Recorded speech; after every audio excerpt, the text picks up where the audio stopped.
to be here explaining what I do in my research career and talking about metaphor. It's always a pleasure. Thanks a lot to Shiraz University, the Brain and Cognition Student Association, and the Shiraz Digital Humanities Center as well. Thank you all for having me. I'm going to share my screen so that we can see.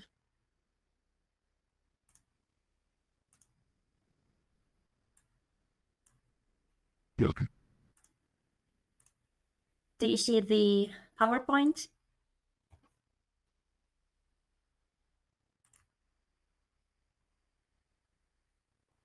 Okay.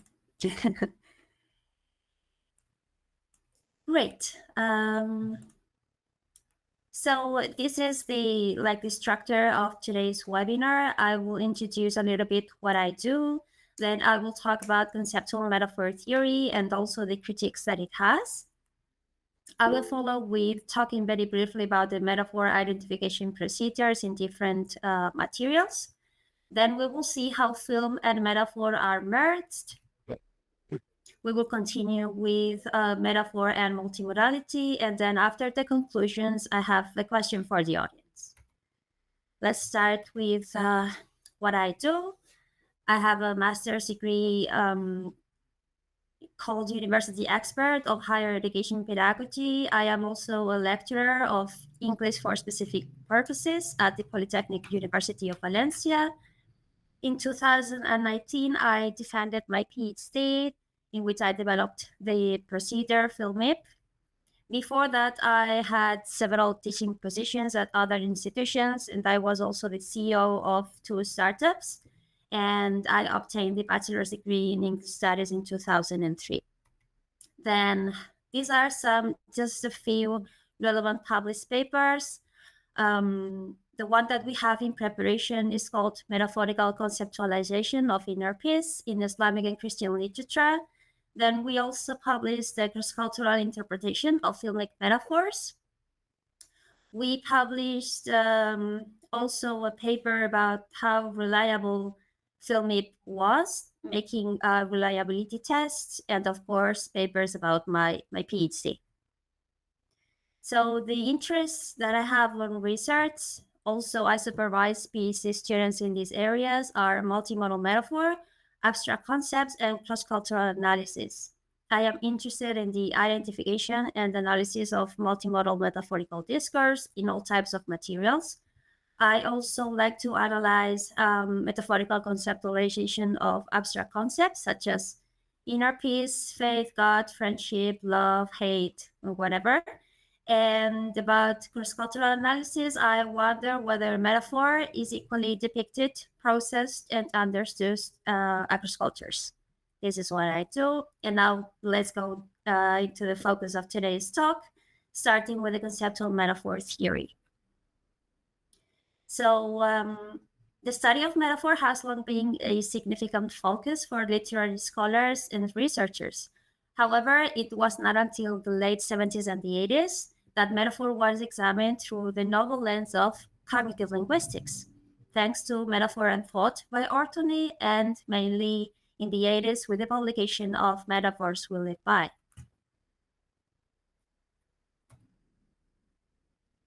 Their central thesis posited that metaphors are not merely rhetorical devices used in literature, but are fundamental mechanisms through which individuals understand and interpret reality as reflected in everyday language.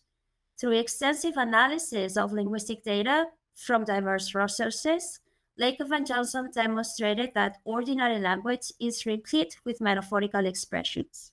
So they theorized that abstract concepts such as arguments or love or time are often conceptualized through more concrete or physical familiar terms. For instance, temporal concepts are frequently framed in terms of monetary value, as in the expression, "you are wasting my time," while relational dynamics are often described using the journey metaphor, as in, "look how far we've come in our marriage." This cognitive linguistic perspective underscores the pervasive and integral role of metaphor in shaping human thought and communication. So basing on these foundational assumptions, Lakoff and Johnson proposed their conceptual metaphor theory, naming these metaphors occurring in our everyday language conceptual metaphors. We have a more concrete example here, taking the conceptual metaphor argument is war. And we have the linguistic expressions, your claims are indefensible, he attacked every weak point in my argument, or his criticisms were right on target. So these are expressions that we use to talk about argument, okay? So structures the action that we perform in arguing. Arguments and war are obviously not the same, but the argument is to some extent structured and understood in terms of war. And this happens in all the other abstract concepts that we have.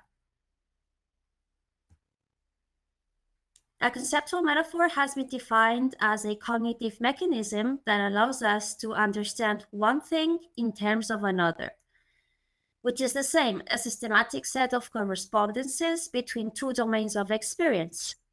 These correspondences, also referred to as the mappings, imply that central features from one cognitive domain are taken and projected into another domain.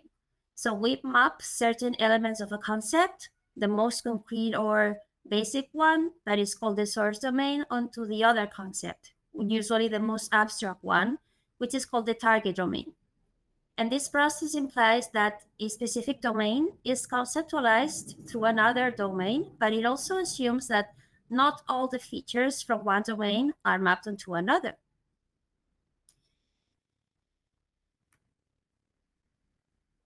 Okay. So for Lakoff and Johnson, conceptual metaphors can be categorized into several types. The first type, termed structural metaphors, involves mapping attributes from one concept onto another. And we could include examples such as the one that we saw before, argument is war, time is money, or love is a journey, when one concept is metaphorically structured in terms of another one. The second type of metaphors are called orientational metaphors, and they differ in that they do not rely on structuring one concept with another. Instead, they provide spatial orientation to certain concepts based on our bodily experiences with the world. These spatial orientations include up-down, front-back, center-periphery, on-off, and near and far. And some examples could be happy is up or sad is down, are orientational metaphors, and they are explained by the physical correlation between the erect posture and positive emotional states versus dropping posture and negative emotional states. This results in linguistic expressions such as I am feeling happy, I am feeling up, or you are in high spirits. When I am sad, I say I'm feeling down, my spirits sunk. Okay? So similar patterns are observed in metaphors like conscious is up, unconscious is down. Health and life are up, and sickness and death are down, or more is up, less is down, all grounded in our physical and cultural experiences rather than in arbitrary selections.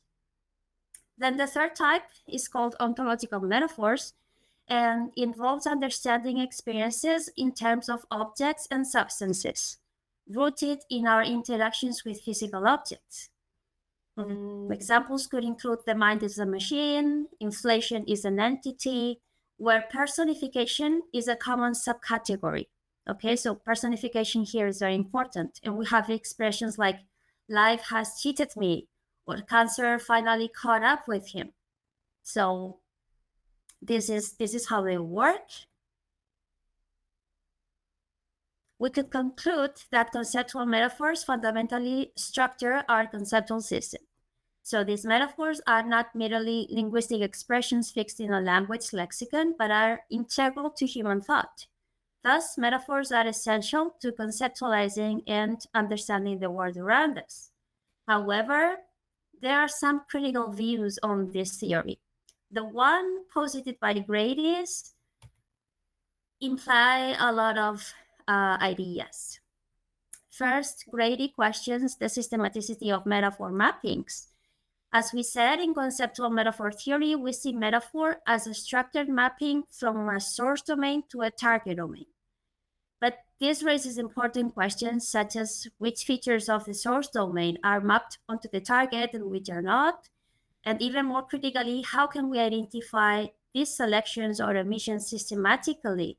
For instance, if we take the metaphor time is money, we seem to emphasize the aspects of money that relate to scarcity and value, but we ignore other features like tangibility, for instance. So this is an idea that has been to be considered. Grady also raises questions about the directionality. Okay, the concept that metaphorical mappings generally flow from the source domain to the target domain and not the reverse. So, if we are speaking about an abstract target like love, in the metaphor love is a journey, the flow is one way. We use our knowledge of journeys to structure our understanding of love. So, this directionality is a core idea of conceptual metaphor theory, yet we seldom see metaphors flowing the other way, from love to journey. So, we should also investigate how this is happening. Next, another idea that he criticizes is whether metaphors are as common as Lakoff and Johnson originally proposed. According to conceptual metaphor theory, our cognitive processes are highly metaphorical, shaping much of our everyday thinking. However, are metaphors truly as pervasive as they said, or have we overstated their presence? We also have to do some research on that. Another major critique addresses bodily experience as a motivator of metaphors. So, as we saw, according to conceptual metaphor theory, bodily experience underpins many metaphors. The concepts that I talked about, like up, are associated with positive feelings because we associate upright posture with energy or well being. But Grady asks a crucial question: is this bodily experience truly universal across all metaphors and cultures? And, well, how metaphors relate and interact with each other within the cognitive system is also something that, well, proposes some critique. So if metaphors are as foundational as conceptual metaphor claims, then how do they coexist and influence one another? For instance, if we take the multiple metaphors of time, we have time is money, time as a flowing river, time as a resource. How do these metaphors intersect or potentially compete? This is also unexplored. And finally, Grady brings up an important point about the non-linguistic evidence for metaphor. While much of conceptual metaphor theory's foundation relies on linguistic data, he challenges us to consider if and how metaphors manifest outside of language. This is crucial for this talk and for the next one, as we will see. So this kind of nonverbal evidence suggests metaphor might operate beyond language, and as he said, if metaphor is a conceptual phenomenon rather than a linguistic one, it stands to reason that it should be reflected in cognitive behaviors other than language. Another critical view on conceptual metaphor theory was proposed in 2007 by the Praxis group. They mainly criticized Lakoff and Johnson's methodology because their linguistic metaphors were based on intuition extracted mainly from dictionaries. So that the data was not coming from real speakers in natural discourse, and this is like a flaw. Also, Lakoff and Johnson's top-down analysis, which means that the conceptual metaphors were extracted from a few linguistic examples. They say, the Praxis group proposed that this theory could be improved with a bottom-up analysis, which means to have complete corpora, allowing the structuring of the conceptual metaphors with empirical methodologies. And this is precisely what they proposed in the metaphor identification procedure, which was later improved by MIPU. These two methods take into account only linguistic metaphors. So MIP was developed by the Praxis group, and it's a four-step procedure that identifies the basic and the contextual meaning of a lexical unit with the use of different dictionaries. both meanings are compared and contrasted. And if they are the same, the unit is not metaphorical. But if they differ, then the unit is considered as metaphorical. Then in 2010, some of the members of the faculties group took MIP and improved it. And MIP considers all phenomena that imply a connection of similarity between two distinct domains as metaphorical. And these are similes, comparisons, analogies, etc. That's the new part of the method. However, assuming that metaphors are not only figures of speech, but also tropes that configure our thought, it seems obvious that metaphors can be expressed through other means of communication rather than language. And this idea also aligns with Grady's criticism to conceptual metaphor theory. And this is where VisMIP comes from, the visual metaphor identification procedure, which focused on identifying visual units with a metaphorical use in still pictures, mainly applied to persuasive genres and also to art. And beyond still pictures, we have filmic, the filmic metaphor identification procedure, and we will talk about it in detail in the second talk in November. Here we focus on the identification of filmic elements with a metaphorical use in all kinds of filmic materials. So these four methods, what they have in common and the good points that they have is that they all have been accepted, tested, and applied. There are lots of published and accepted papers on the four of them. They have reliability tests on them so that they are reliable and valid for empirical research, and they have been applied to a wide variety of genres, which means that they are really useful when one wants to investigate metaphor in all kinds of discourses. So now let's move on to the merging of film and metaphor. And we have to start with the cognitive approach to the study of film. It had many precursors. Some of them are Bartwell, Carroll, Brannigan, Grodal, Smith, but there are many, many others. So the cognitive theory of film started in the 80s. Before the 80s, researchers investigated films as how are things depicted, but never as the point of view of the spectator. And it started in the 80s, and it implied a great shift in the way scholars approached filmic studies. There are several key assumptions. Cognitive psychology, for instance, explained the different mental activities that take place from the spectator's point of view, as well as their filmic processing and understanding. And so the research questions that are carried out right now from the 80s are the following, some of them. Why do viewers feel empathy for the characters of a film? How do spectators understand a movie? What happens in the brain that makes us understand a movie or a filmic narrative? How does music affect the understanding of the events within a film? So as you can see from the 80s, we consider also the audience, not only the material. Movies are mainly unreal pieces of information that we as the viewers receive, perceive, and also enjoy. So one can only ask then how such an unreal thing may have such a powerful effect on the audience. So cognitive neuroscience and embodiment try to give an answer to this. And experiencing film has been described as an interaction of the PEGMA dimensions that were proposed by Grodal. The PEGMA flow can be articulated as follows. So first, our eyes receive light emitted from the screens, which encodes visual data. This data is rapidly converted by the neural system into information that holds potential relevance.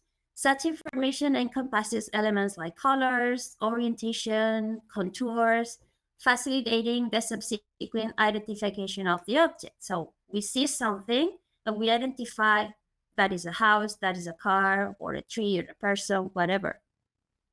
Following this identification of an object, the brain initiates a process of correlating it with our stored memories. So we, from our past experiences, recognize what's going on the screen. And once this process has finished, the next step in the PEGMA flow is linking these recognized objects and spaces to a living agent in a certain setting, which means understanding the verbal narrative scene. This linking process takes place in the hippocampus and the amygdala of the brain. These parts of the brain have several functions to make possible the comprehension of a given filmic narrative. And so we are able to understand others' minds, or the intentions, the feelings, anything that we see they are experiencing, we are able to understand that. And all these perceptions, which are correlated with emotions, prompt possible action shortly. This is how we know, for instance, that if there is a hive buzzing next to us, we must go away from it. Or if there is a fire in a house, we must escape and call the firemen. However, this is important. These actions are only mental, not real, as film viewing is considered to be a mental simulation. Therefore, this filmic processing does not lead to authentic motor actions. They are just mental actions, okay? Finally, and I finish with this with the PEGMA flow, this tension finds relaxation when the goals are reached. That is, and following the examples that I said before, when the character in a movie eventually is able to escape from a fire or from the bees, then we become relaxed. Consequently, the way we experience stories in filmic text is based on embodied mental mechanisms.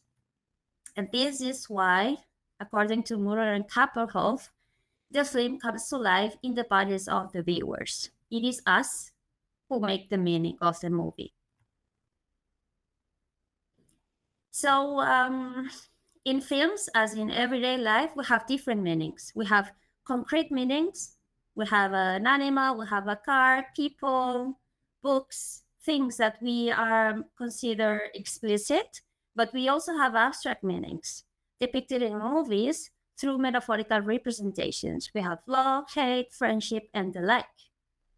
Films use visual and auditory elements to map abstract ideas onto concrete representations, enabling viewers to comprehend complex narratives and also the emotions. And I could say that this process aligns with the principle of conceptual metaphor theory, where the metaphorical structuring of one domain in terms of another facilitates deeper cognitive and emotional engagement. Cognars and Cravanja show that by leveraging conceptual metaphor theory, filmmakers can effectively convey, integrate themes and abstract notions through visual storytelling. And we could define a filmic metaphor as a metaphor that is based on the cinematographic modification of reality by the narrative. And this modification of reality may be depicted in different ways, most of the times using different filmic elements such as the colors, the sounds, the perspective or camera movements for the construction of these metaphors. We will see later some examples of this. And music is one of these deriving studies from the cognitive approach to film studies. Music has a deep impact on the audience. This has been researched with neuroscience as well. The emotions in films are mostly provoked by music. Sometimes connotations of music are also mapped into the narrative. For example, in a movie, if we listen to a sitar, which is an Indian musical instrument, those cultural connotations can also be there in the narrative, in the understanding of the movie. As we have an example of how music had completely changed the scene, taken from Pirates of the Caribbean. I hope that you listen to the audio as well. We will see just two of the examples, not all of them. In the first one, what I let you see.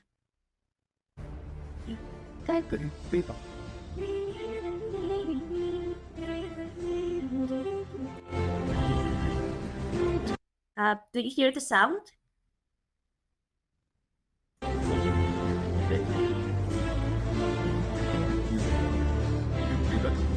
I'm sure what is the sound of children.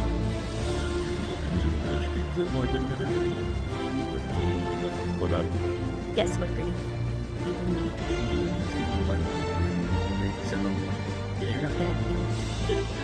No.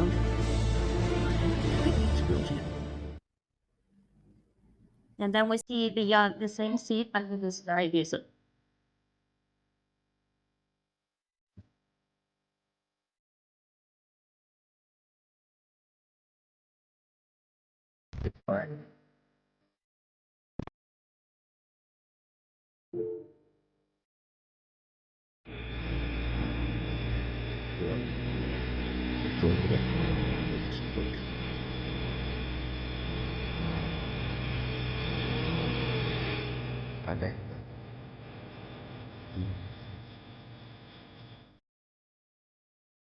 Okay, so, and there are more examples. So we have the same thing, the same narrative happening, different music, a different feeling, a different understanding provoked in the audience. And we are moving to metaphor and multimodality because we are talking about music and colors and the different ways that filmmakers have to depict this abstract meaning. First of all, let's talk about the concept. The concept of multimodality is grounded on the hypothesis that language is intrinsically multimodal, meaning that content is conveyed through the simultaneity of various modes. And of course, this perspective challenges traditional views that prioritize verbal language as the primary or the sole carrier of meaning. Instead, it posits that communication is inherently complex, involving a seamless integration of the multiple semiotic resources such as visual imagery, the gestures that we do, the spatial organization of the sound, for instance. Multimodality refers to the use of multiple modes or semiotic resources in communication. And these modes include written text, spoken language, images, gestures, sounds, etc. We could say that in contemporary communication, these multimodal approaches recognize that meaning is constructed not just through language, but through the interaction of these semiotic resources. And we find multimodal communication in many forms of media, including films, but not only films, also advertising, digital media, and of course, our everyday interactions. And by analyzing how different modes work together, researchers can gain a deeper understanding of how meaning is created and conveyed. But there is a crucial question here. What is a mode? Defining what constitutes a mode in multimodal communication is very complex. However, this is essential for understanding multimodal data. And I will not consider all the definitions and consideration of modes. I will just focus in the context of films. In this context, Cianchi and Muller et al. Discuss how multimodal metaphors in films are constructed using various articulatory modalities such as visual, sounds, and editing. So these three cinematic tools create complex compositions of metabolical mappings between the target and the source domains. Forceville also supports this view, asserting that metaphors can be communicated through diverse modes like music, gestures, and pictures. Then we have Pan's view of modes. He also describes films as deploying dynamic and static semiotic resources for meaning making, and he includes here verbal language, kinetic actions, music, sound effects, and visual images. So, the concept of mode, according to my own research, aligns with the perception that modes serve as communicative means for expressing meaning, perceived through the sensory channels that we have. And this consideration of modes is tailored to the specific mediums of film, recognizing the significance of materiality in modes analysis, which means that the material that we are analyzing has a significant role in the meaning. It's not the same for multimodal analysis to analyze news from newspapers or filmic materials. It's different. So this is the list of the categorization of communicative modes in films. We have spoken language, and within it, we must distinguish between if there is a dialogue or a monologue or a voiceover of also the tone of voice, and the pauses or the silences have to be considered as well because they have implied a meaning. Within the body language, we consider gestures, the gaze and the gaze focus, the head movements, all the facial expressions, the body posture, and the proxemics. The proxemics means how close or far we are from the camera. We also find the visual language in movies or filming materials. And within this category, we can analyze reading discourse, typography, graphics, icons or images, the colors, and sometimes salient objects. And even though you can think, well, in movies, there is no written discourse or typography. Yes, but in TV advertising, for example, we have sometimes written discourse and typography or graphics, so it must be considered as well. And finally, within the filmic language per se, we must analyze and consider the types of shots, the camera movements, the angle of the camera, the mise en scène, which means how is the scene developed, which are the clothes that the characters are wearing, and everything. Also, the light is really important in filmic materials. Sometimes light is good, dark is bad or evil. Music, of course, and sound effects and video effects, because technology allows us to include a lot of different effects in filmic materials. So if we go back to the role of metaphor in multimodal materials, we have seen that abstract concepts, as in everyday life, are expressed through figurative means of communication, through a dynamic interaction of these communicative modes that we have seen in the list, which means that distinct modes work together to create meaning, but they create meaning throughout the whole filmic narrative, not in a single shot. Okay, that's why I say that it's a dynamic interaction, because you cannot capture meaning in a single shot. You have to consider the whole narrative meaning, whether it lasts 2 hours in a movie or 30 seconds in a TV ad. Okay, so in the realm of multimodal communication, where different semiotic resources converge to convey meaning, the role of metaphor assumes high importance, serving as a potent tool for symbolically linking disparate modalities and shaping multimodal texts. And here, Fosville and Duriosa Parisi conceptualize a multimodal metaphor as a phenomenon where the source domain of an apodical expression is conveyed through one or more than one communicative modes, and the target domain is articulated through a different mode. So we have source and target depicted in different modes of communication. In this case, we have multimodal metaphors happening.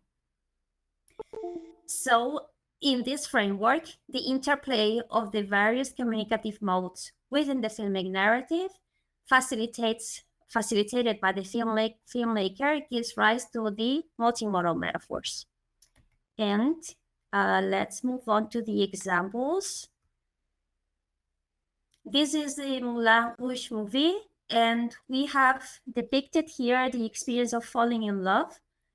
There are a lot of camera movements and elements here. As you can see, it's a very colorful and powerful scene, but the main issue here is the camera movements. And the multimodal metaphor that we find here is falling in love is spatially altering from periphery to center, but also a fast spinning camera movement, as you will see. I will also play the first part and the last one because it's more clear.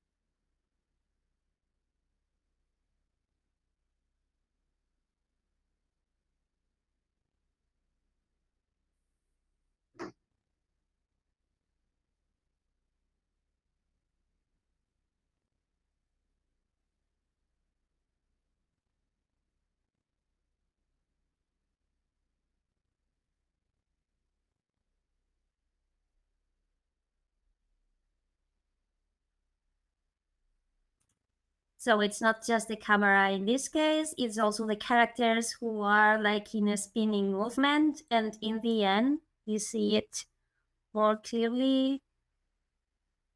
Yes.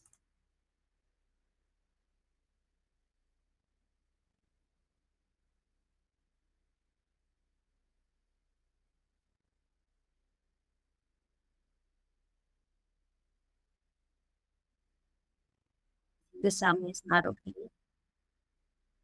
but at least you can see the movements. Okay, much clearer in this part of the scene. Um, Great. We have this first example.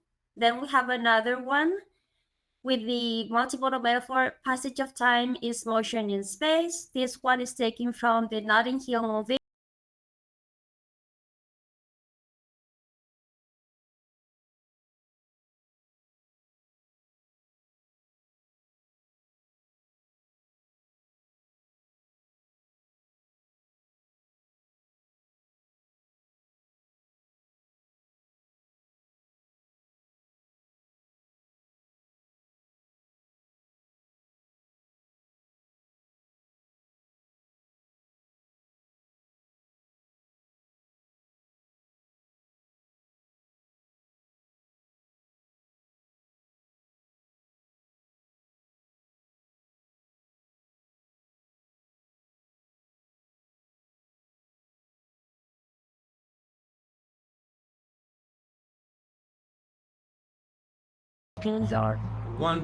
And so on. And in this fun piece of filmic material, we have, well, it's taken from the Frozen movie. And we have Sven. He is a reindeer and he's a best friend. He's Olaf's best friend. And who is the man's best friend par excellence? It's dogs, right? Dogs are best friends. So here, as you can see in his gestures, you will see how dog-like behavior means friendship in this case.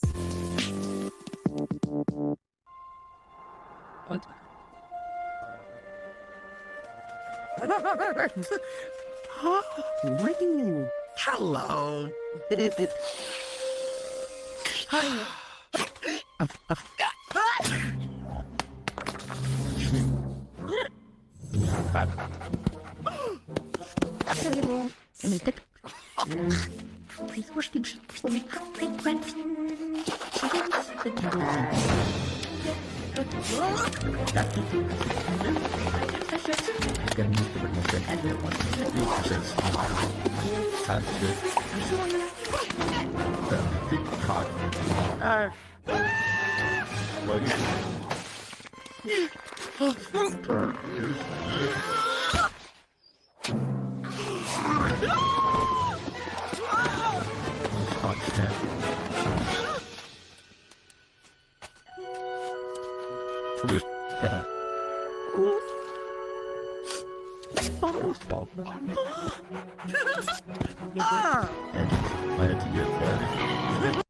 Okay, so as you can see, all the gestures that he does, they are not typical from a reindeer, they are typical from dogs.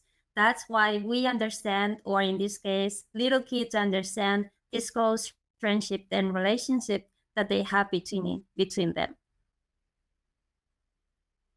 And to change the filmic genre a little bit and to make you see that this kind of multimodal use of the filmic elements are used to depict the metaphor, I have also included a TV commercial. from the perfume Mampari Yves Saint Laurent.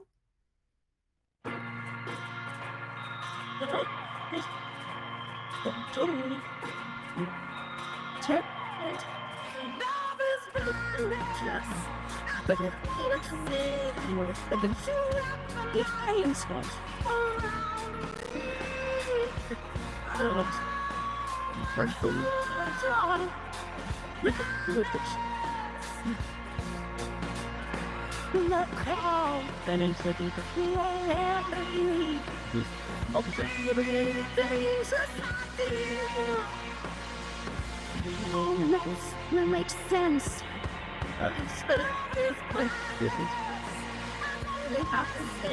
To be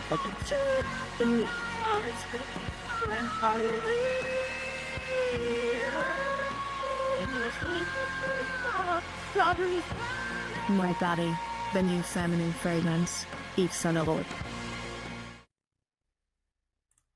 Okay, so in this case, there is a cue that tells us that there is something kind of vertigo going on here, and this is achieved with the camera movements. And we find the metaphor here, love is vertigo sensation. Also, the title of the song, it is called Love is Blindness. I wasn't sure that this sound was okay for you, but yeah, love is blindness and love is vertigo are the two metaphors, multimodal metaphors that can be seen in this material. And so let's move on to the conclusions. I wanted to be brief. First, cognitive theory and neuroscience offer a wide range of reasonable explanations about the way the audience makes sense of the filmic medium.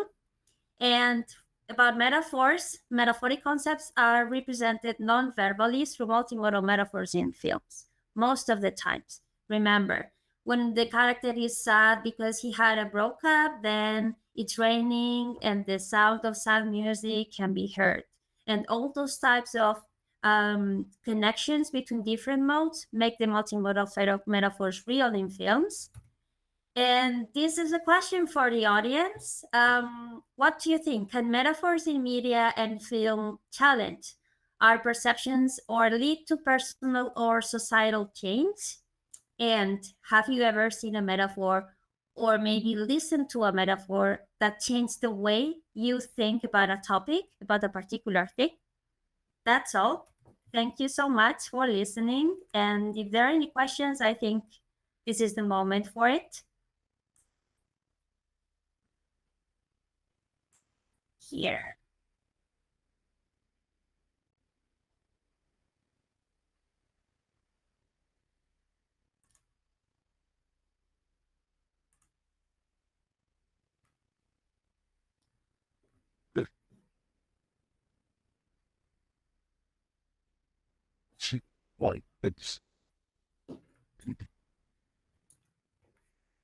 I don't know whether somebody wants to just propose a question or you want to think about my questions and just talk a little bit.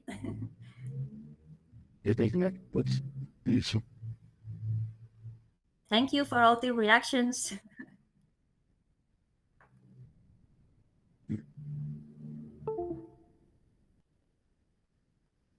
Okay, I think there's one person with a raising hand. Go ahead with your question or comment.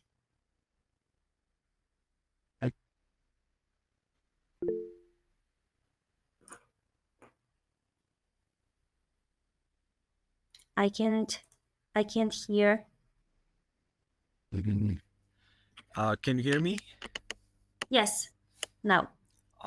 May I bring my question, Dr. Molity or Mr. Barzagar?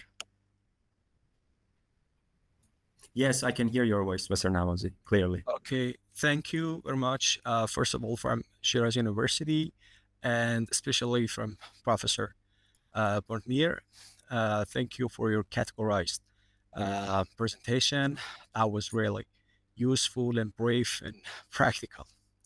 My very questions has to do with the very mode which you talked about.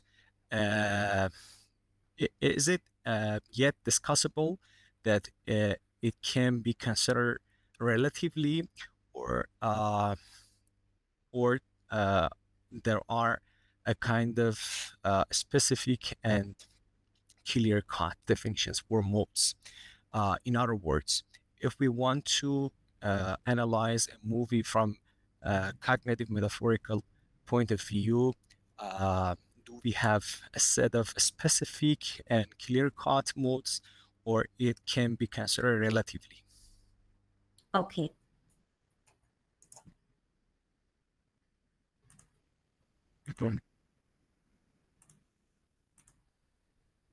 Yes. There is a kind of set for you to take into consideration when you analyze filmic materials. We will see that in the next talk with the use of filmic, because there is a specific step in the procedure that goes through one mode to the last one, and it's kind of the most complicated step because it requires a lot of thinking and analysis and specifying every single little detail in all the scenes and the filmic segments. So I hope we see that in more detail in the next talk. But yes, that is a specific list of the modes. I think in one of the slides you have the whole list, and it's taken from other researchers. The list has been taken as a unifying whole because there were people analyzing only conversations. So they had gestures and they had the gazes and the head movements and the like. But if we consider, and that's my aim, all kinds of filming materials, not just conversations, or if we have to take also cartoons, documentaries, films, and all kinds of filming materials, the list has to be enlarged and has to be more thorough. And that's what I try with my list. But anyway, we will see that in the next talk with the procedure. Thank you. Thank you very much. Thanks a lot. Oh, welcome. Thank you, Lecture Board Mayor. Thank you, Mr. Namazi. So I guess we're hitting the time limits of the free sessions. I guess we have around 6-7 minutes. So, I mean, we still have some questions in the chat box and someone has raised their hand. And so if we all agree, we can continue the session from the link that I've pasted in the chat box. So please join that link and then we can follow the rest of the session from there. Okay. Yes, thank you. Thanks everyone for joining. So please follow the session. It's not ended yet. Yeah, we will have it on the other side. Yeah. Okay, thank you. See you. Yes. Great. Next we have Ms. Afshari Rod. Yes, please. Yes, thank you for your presentation. It was really enjoying. I have a question that if we apply this method to find metaphors in the films, what else can we gain? I mean, do we just, whether the audience grasp the metaphor or not, but is there any metaphors found in films that we haven't found them in the text that has been analyzed during these years? Okay. Or we just find metaphors which were used in language and now we just find them in films? This is my question. Thank you. Yes. So kind of two questions, I guess. What else can be gained from the application of the method? As you see in the next talk, the method has two blocks with different steps. In the first one, where we analyze all what we see, this is also useful for filmic scholars, for instance, not only those particularly interested in metaphor, also in other types of research questions, because you analyze every little thing from the filmic materials, and you also analyze the symbolic meaning that of the filmic meaning, everything. So this is like the content analysis of the filmic material, first step. So you can get a lot of things depending on the research questions that you have, not only dealing with metaphor. You can have a lot of different things. Then the second process, which entails the steps that are particularly focused for metaphor analysis, yes, they are for metaphor scholars. But the first one is for every kind of people interested in filmic discourse, whatever it is. And the second part of your comment was, could you remind me, please? Yes, of course. I said that not for the scholars of who are just searching different areas about film or art or philosophy or anything else. If you're just if you just want to work on metaphors, does this is this metaphor analysis in film? I mean, add anything to our knowledge about metaphor? It add knowledge on how the different communicative modes that we as humans have to communicate meaning. How are they interacting? In which way? Why do we use sound to convey a metaphor instead of a color? And how is this effective in one culture and not to another? There are many, many questions regarding just the multimodal part of film that could be solved by investigating this. And I think it's really interesting. And I love the issue because multimodal theory applied to movies or to filmic materials, it's very complex and it's emerging. So there's a lot of research questions to be done. Yes. And I think maybe because the tool is different, I mean, because you use multimedia, maybe even how the source domains are presented even has some differences with language that may be interesting, I think. Exactly, yeah. Linguistic metaphor has nothing to do, even though the meaning is the same as that same metaphor, but in movies. Exactly. Yeah. Completely different, same meaning, but completely different depiction. That's really interesting, yes. Yes. Thank you. Thank you. Great. So we have the next questions coming from Ms. Alizadeh.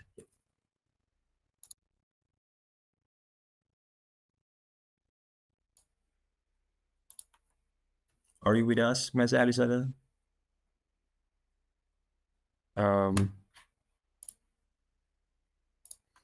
So we also have a question in the chat box. I can read it. So is multimodal metaphor applicable in white and black movies in terms of visual language?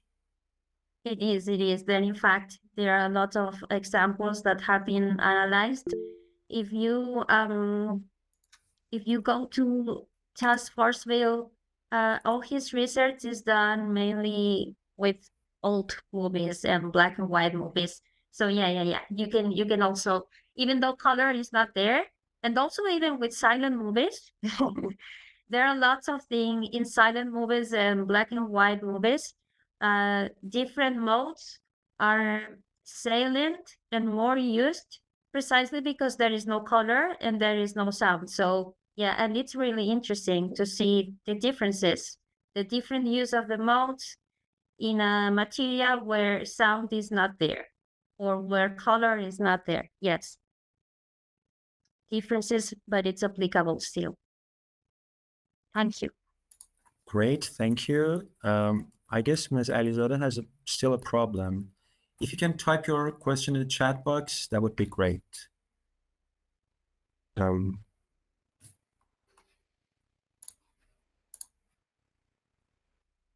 It is a long story. So, okay, so she's working on it. We have the next question from Ms. Hariri. So, can you talk about stage direction and drama a little bit? How can we apply such terms to plays and relate these metaphors to greater studies, like psychoanalytical study of a play? So, not movies, but plays. Yep. Okay. On stage, you mean? I have, sorry, I'm opening the chat so that I can read also the question. Okay.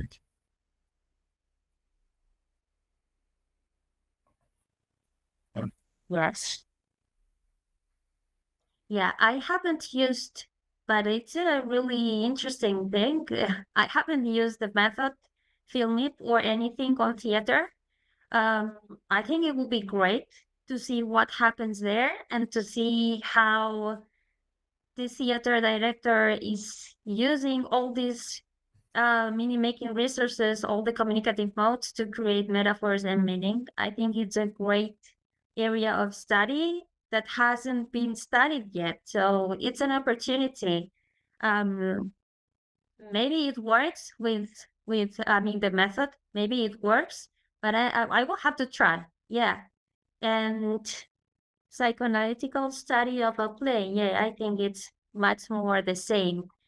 It is unexplored yet. So if you are interested in that, I will highly recommend you to keep on going with it because it's really interesting.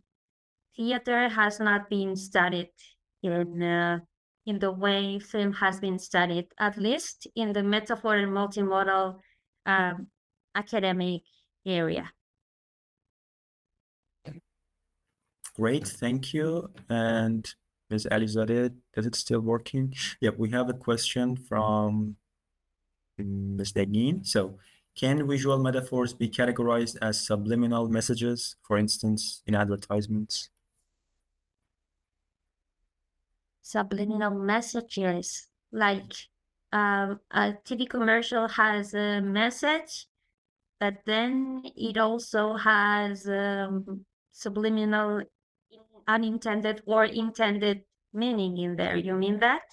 Um, I'm sure they can. Well, in the case of filmic ads, it will be filmic metaphors, but in the case of um, visual ads, I think yes. It also depends of the genre. Maybe with political billboards, they can, of course, and definitely be used as subliminal messages. Um, it's another interesting research question for a research proposal or project. I think it's really interesting. But I would say yes, of course. Thank you. Great, thank you. So, do we have any other questions? Yes, Ms. Alizadeh. You have my voice now. Yes, we can hear you. Yep. Hi, Lorena and Mr. Farshid Barzegar, I think. I have a question regarding your first question. I want to answer to your first question, which I have some kind of experience.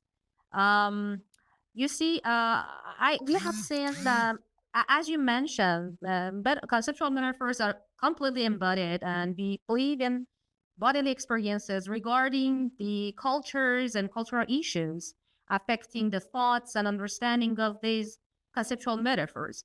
I think I have experience with the students in the class to see about the metaphor. I feel butterflies in my stomach, and I see teenagers in Iranian culture feel like, oh, it is like I have some kind of happiness in my stomach. I feel love or something like that. But honestly speaking, when I explain to them that in, of course, American English culture, it is not like that. It is maybe kind of you feel anxiety or you feel anxious when you experience a situation. They completely feel different, and they think, no, that's completely related to feeling love or something like that. It is, I think, the effect of media, the visual pictures that some, of course, something in Instagram added to this, of course, metaphor connected to them, and they feel they got the, of course, wrong understanding of the metaphor in our culture. I think sometimes even visual experiences and adding a wrong visual experience or even wrong auditory experience to something which is really happening make misunderstanding regarding the real metaphor.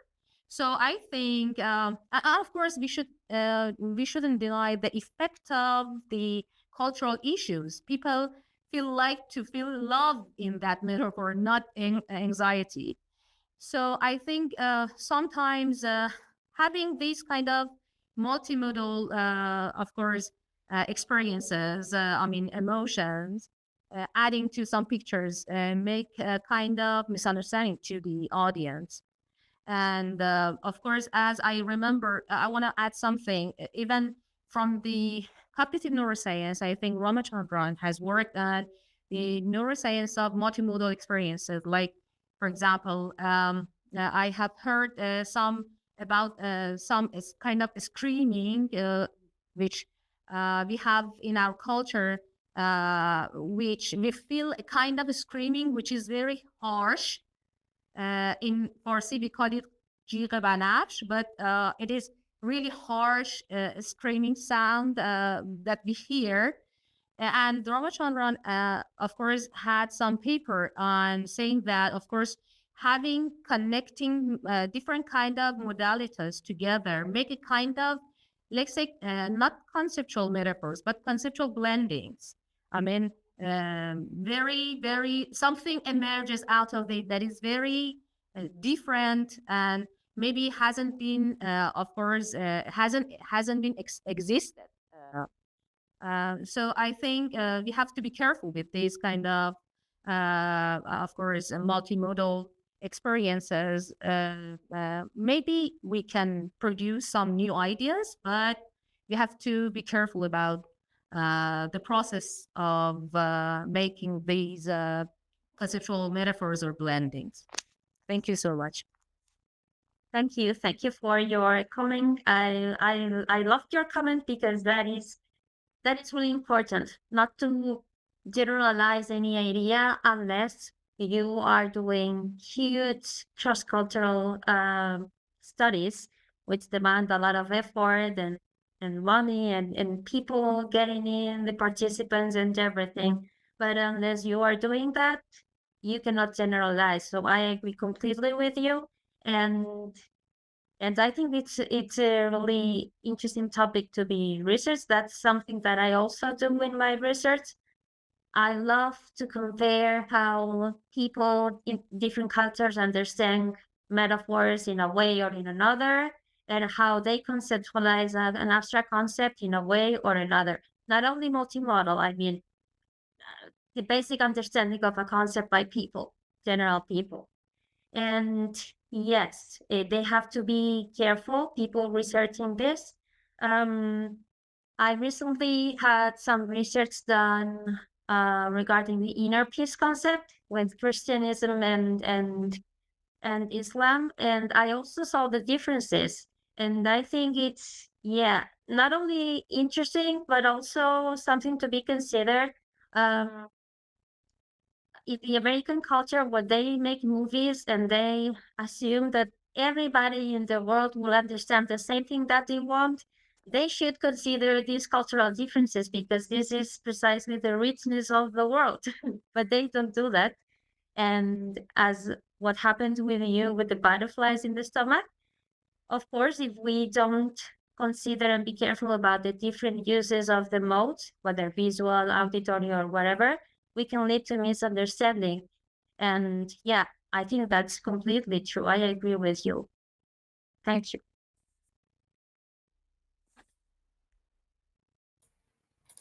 Great. So thank you very much. Next question is from Mesore. Hello, We can hear you. Hi. can you hear me? Yes, we have your voice.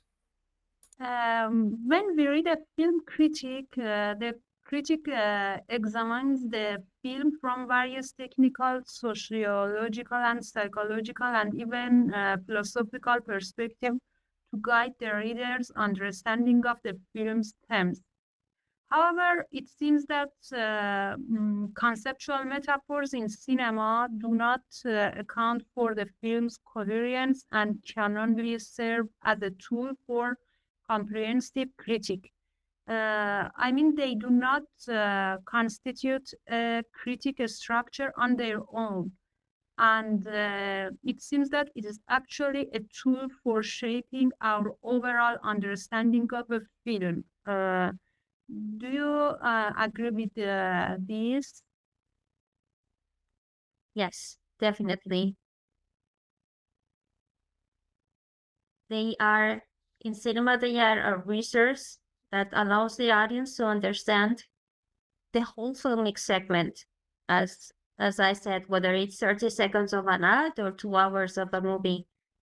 And yeah, but without this understanding, well, we would understand the general idea of the film, but we wouldn't miss a lot of metaphorical meanings being depicted on the screen. However, we would understand the movie, because understanding a metaphor, it also depends on the individual. We may be watching the same movie and I get one metaphor and maybe the other person see another thing or doesn't understand the metaphor at all, doesn't see anything. It doesn't mean that we are not able to grasp the meaning of the movie. However, that particular moment in which we understand the metaphor can be missed. But yes. Thanks so much. Thank you.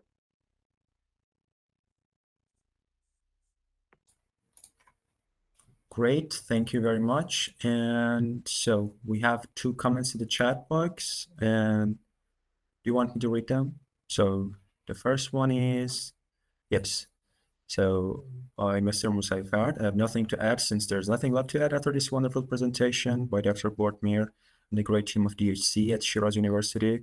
Just wanted to mention that I'm applying the same theories and methodology into my work, which is primarily focused on billboard advertisements in Iran. And there's so much to be learned in the way multimodal metaphors and metonymy are embedded in ads to convey messages and create beliefs. And we have 2 more comments. So very insightful webinar, because my thesis topic was about the translation of conceptual metaphors of time in the Quran. And I would like to learn about the conceptualization of time in the Bible and the difference between the 2 books in this regard. Wow. And last one, by Ms. Alizadeh again. Anytime, I recommend you consider Shahnameh, a book by an Iranian poet, Ferdowsi, to see how the tale of Hudabe and Zal changed the story of Rapunzel in Western culture. Yeah, Rapunzel. The book is full of pictorial tales and conceptual metaphors and blendings. Yes, great. I will definitely go into the book. I will see that. Thank you for the recommendation. Thank you all, everyone. So I should thank you again, Dr. Bortmir, for accepting our invitation and having this session with us. And thanks everyone for staying up to here. So if you don't have any question or comments, we can finish the session. Thanks everyone for joining. And again, thank you, Dr. Bortmir. And thanks, Dr. Mauludi, for organizing this. Thank you. Thank you. It's been a pleasure for me. Thanks a lot. Thank you. Have a nice weekend. Thank you. You too. Thank you. Bye. Bye.